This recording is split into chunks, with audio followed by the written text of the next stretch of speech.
Ya'la ibn Murra, un compagnon, rapporte qu'il a vu trois choses avec le prophète sallallahu alayhi wa sallam que personne avant lui n'a pu voir et personne après lui ne verra.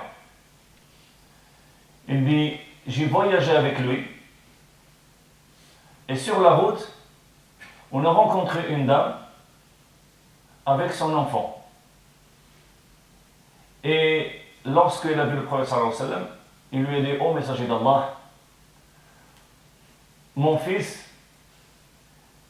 il a été éprouvé et nous aussi nous sommes éprouvés par lui.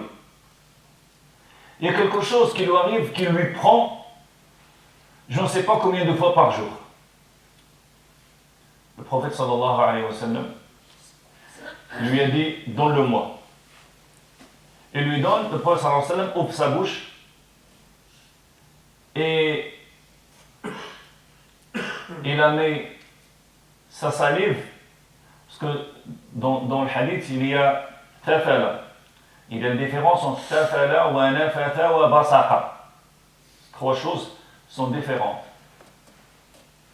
Nafatha, ça veut dire qu'il y a l'air de la bouche qui sort, mais pas la salive. C'est comme si tu prends un verre et tu lis le Coran. Dans la lecture du Coran, l'air qui sort, il va dans le verre, mais pas la salive. Lorsqu'il y a tafala, là c'est la salive. Et le chanceux, c'est celui que sa salive se mélange avec la salive du prophète sallallahu alayhi wa sallam. Le chanceux. C'est pour ça, Abdullah ibn Zubayr, par exemple, la première chose qui est rentrée dans sa bouche, c'est la salive du prophète sallallahu alayhi wa sallam.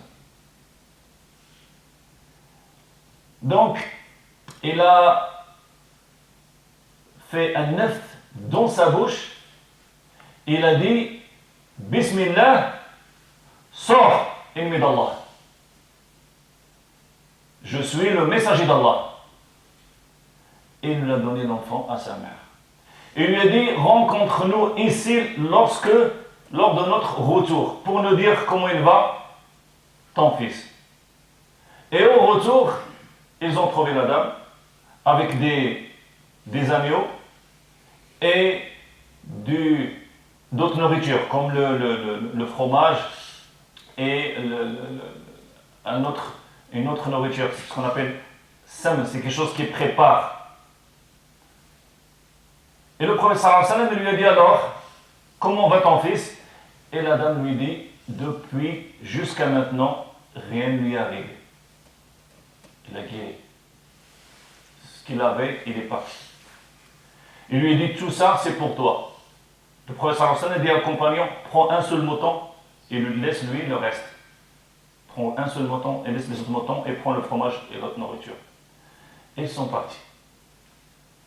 Cette chose qu'il avait l'enfant, ça veut dire que un des shayatins rentre dans le corps de l'humain, c'est quelque chose qui arrive souvent et qui arrive à l'époque des compagnons. Une dame, Ibn Abbas, une fois il dit à quelqu'un, il lui a dit, est-ce que tu veux que je te montre une femme parmi les femmes du paradis? Il est sur terre, il vit parmi nous. Tu veux que je te la montre? Il lui a dit oui. Il l'a ramenée. Il lui dit, cette femme-là, cette femme noire, cette femme, elle va au paradis. Et après, il lui a raconté l'histoire. Il lui dit que cette femme, elle est venue voir le prophète sallallahu alayhi wa sallam. Il lui a dit, ô messager d'Allah, il m'arrive, il lui dit, Osra. Je m'arrive, je tombe, je perds connaissance, je tombe, je fais des gestes bizarres et je tombe. Demande à Allah pour qu'il me guérisse. Le prophète sallallahu alayhi wa sallam lui a dit, si tu veux, je demande à Allah qu'il te guérisse. Mais si tu veux, tu patientes et tu vas au paradis.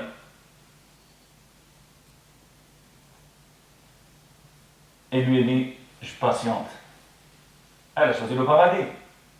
Comme j'ai dit le samedi dernier. Parce que ce qu'ils veulent, c'est le paradis, c'est l'au-delà, pas le bas monde.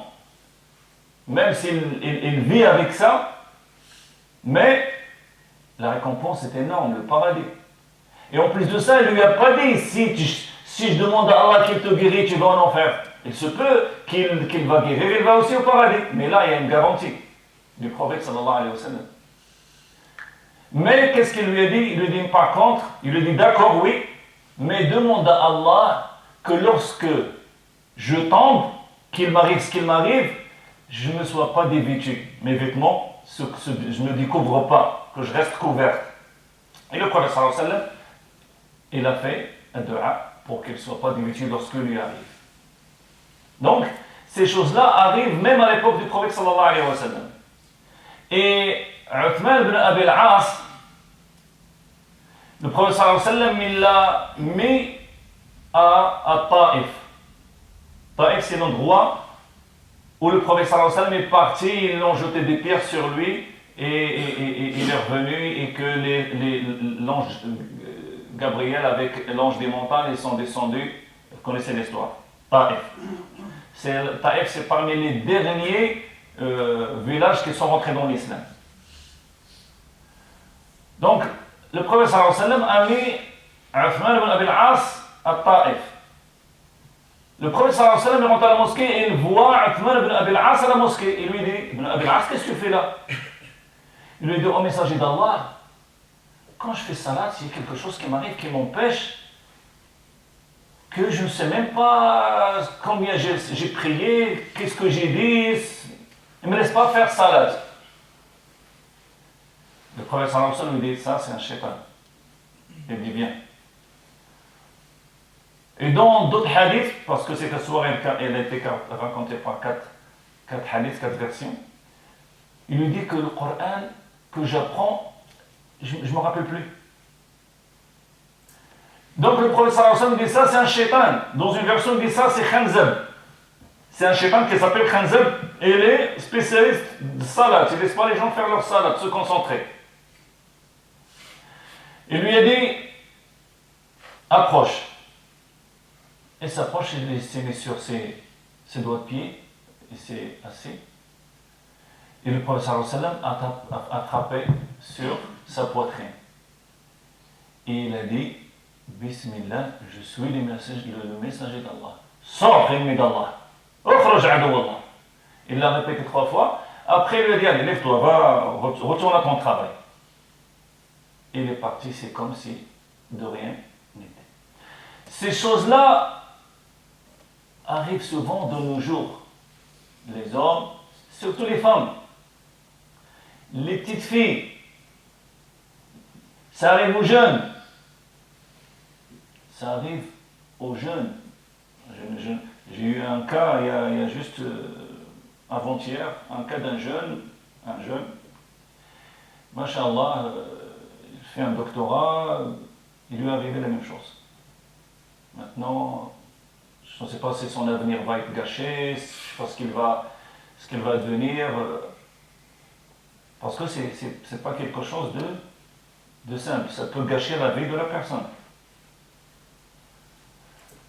Donc, ça arrive pourquoi? Parce qu'on ne se préserve pas. On ne fait pas attention. On va voir l'imam quand? Lorsque ça arrive. On lit le Coran quand? Lorsque ça arrive. Mais il ne faut pas attendre que ça arrive. Il faut éviter que ça arrive. Il faut faire les causes que Allah Azza wa Jal et son messager nous ont montrées pour qu'on soit préservé grâce à Allah Azza wa Jal.